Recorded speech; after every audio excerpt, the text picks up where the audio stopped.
Okay, so Oda's really going ham on the characters not actually being dead thing, isn't he? Yeah, we got in this chapter Vegapunk. Like, I was like, okay, Vegapunk's going to live on through like the Stellas that managed to survive, that like cluster of Stellas that like not Stella, no, the cluster of satellites that got combined each other and went to the Cloud Islands, and then you got and then of course you got Lilith here at Elbaf, and like I'm like, okay, that's how Vegapunk will survive, like as a vehicle for the story. But no, they're going to work on resurrecting essentially a copy of the original body to essentially bring back the exact form of Vegapunk again, is what I gathered. I should preface this. I read a really rough translation, just because I wanted to read it. I was dying to read it. I'm on my lunch break right now, but I'm probably going to read TCB tonight, and then I'll read the official translation on Sunday, I would imagine. This was a dense-ass chapter. So much happened here that, like, there's no possible way I'm going to remember it all. Like, he just, like it was really interesting, because, like, lately I feel like chapters have kind of been, like, a few notes, where it's like, okay, one or a few important beats. This chapter was, like, beat after beat after beat. There was so much condensed into this small chapter. And, yeah, it was crazy. So I love the throwaway thing when, like, they're all splitting up to go do, like, fun little activities. Essentially, they're all splitting up to do different activities. But yeah, I like the little thing, like, obviously, Luffy and Usopp go play with the kids. Robin goes to the library. I think Chopper went to the library as well. And then Frankie's like, oh, I'm more interested in that tree. And I was like, nice. Yeah, they're addressing it. So, like, there's a popular theory going around that Frankie's going to use, because I think is that how he built the Sunny? I can't remember exactly, but he's going to use wood from the Atom Tree to essentially turn the Sunny into Pluton. Which I think is probably going to happen. That seems like I don't think it will necessarily be like a conscious thing per se in the narrative, where it's like, but it will be like almost like a symbolic or metaphorical thing where it's like, okay, like they've transitioned the ship into a point where it could serve that purpose in the narrative. So I thought that was a cool little throwaway line. It's interesting, some of the political hints we get about Elbaf, that there's actually a lot of people are like being thrown off by this. There's no current king. There's no current royalty in Elbaf. I don't know how the government is operating. I'm curious to learn more about that on the island. I'm curious to learn more about that and how, like, logistically things happen. I'm sure they'll explain it further. Maybe there's, like, a council or something like that, or elders or something like that, is where I imagine they would go with that. But it's interesting to know there is no current sovereign. Obviously, like Loki killed his dad, and they refused to let Loki gain power. I'm still holding out that Loki's, like, sort of, like, misguided, but ultimately good, is kind of where I'm still leaning. They're, like trying to hint him more as villainous, in this chapter, but that's kind of where I'm leaning right now.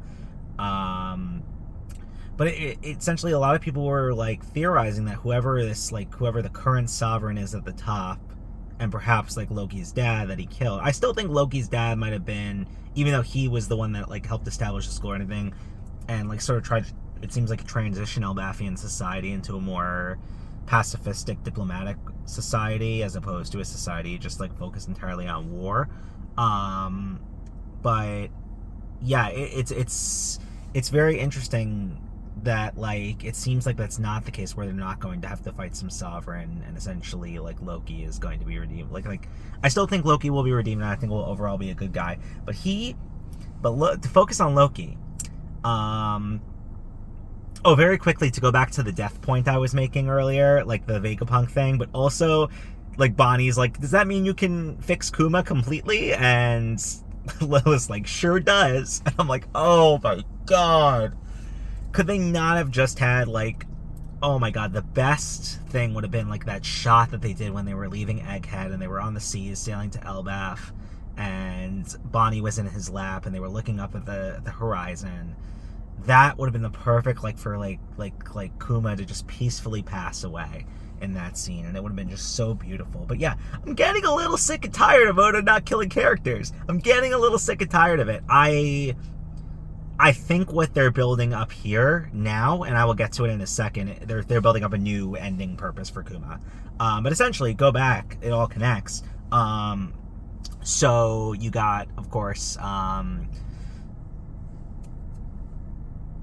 it's not confirmed whether these are the people that Loki is on the transponder still. It's funny that he just has a phone there, you know, like, I guess for narrative plot purposes. It's not confirmed that these are the exact people that he's on the transponder sail with, but I think it's pretty heavily implied by the paneling. But so he's talking to someone on the transponder sail. They're confirmed to be some sort of royalty, I would assume, celestial dragons. He uses, like, I was reading a very rough translation, and there were a lot of, like, translation notes, but he's using an indicator of someone that is nobility or royalty.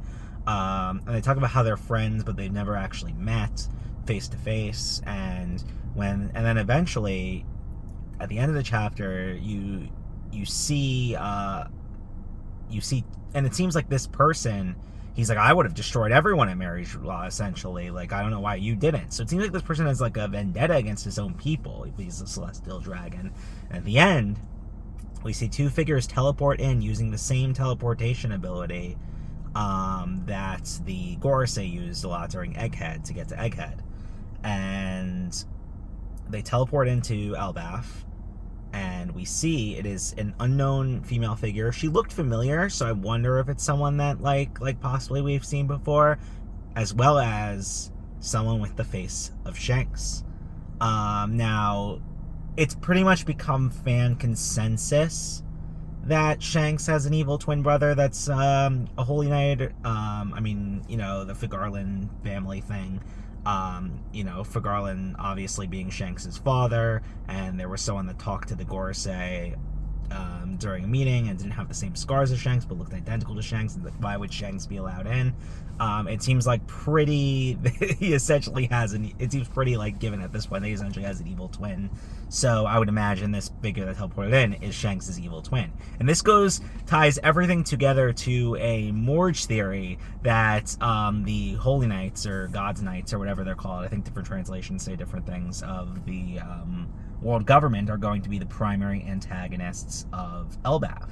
And that's, you know, there was a while where I was like, okay, maybe it's whoever the ruler of Elbaf is, but it seems like there is no ruler at this point. This seems to be what they're setting up. So that's very exciting and interesting, and it really ties Elbaf in with the rest of the narrative, and, like, cuts out a lot of that isolation arc style that, like, a lot of the earlier series arcs had. And I think we're so close to endgame of the series that this seems like the natural progression. Like, I don't think arcs are going to be solitary anymore.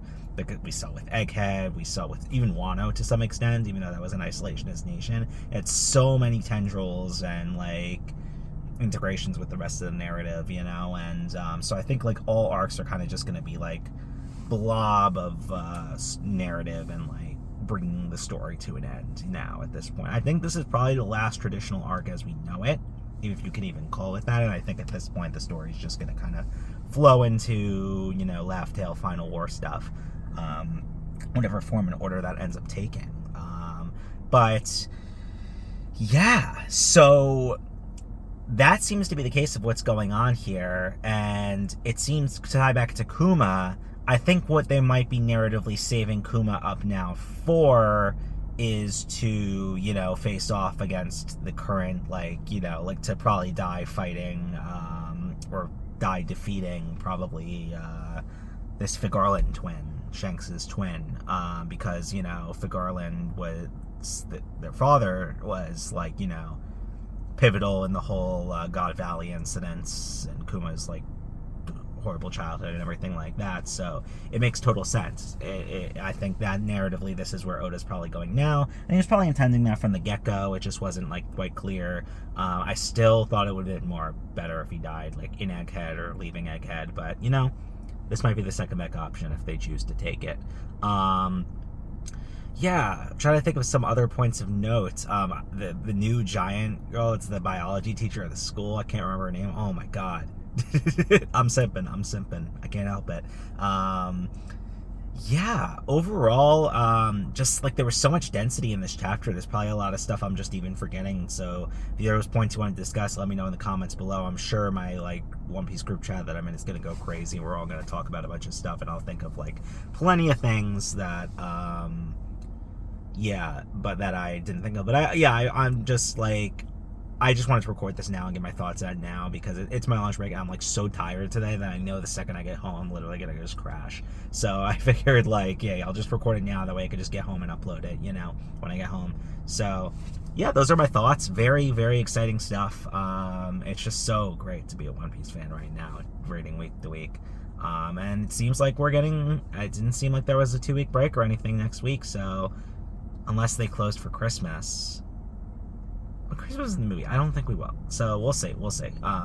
Yeah, very exciting stuff. I have a lot, I have complaints about the chapter, but overall still very excited to see where things are going. So thanks for watching.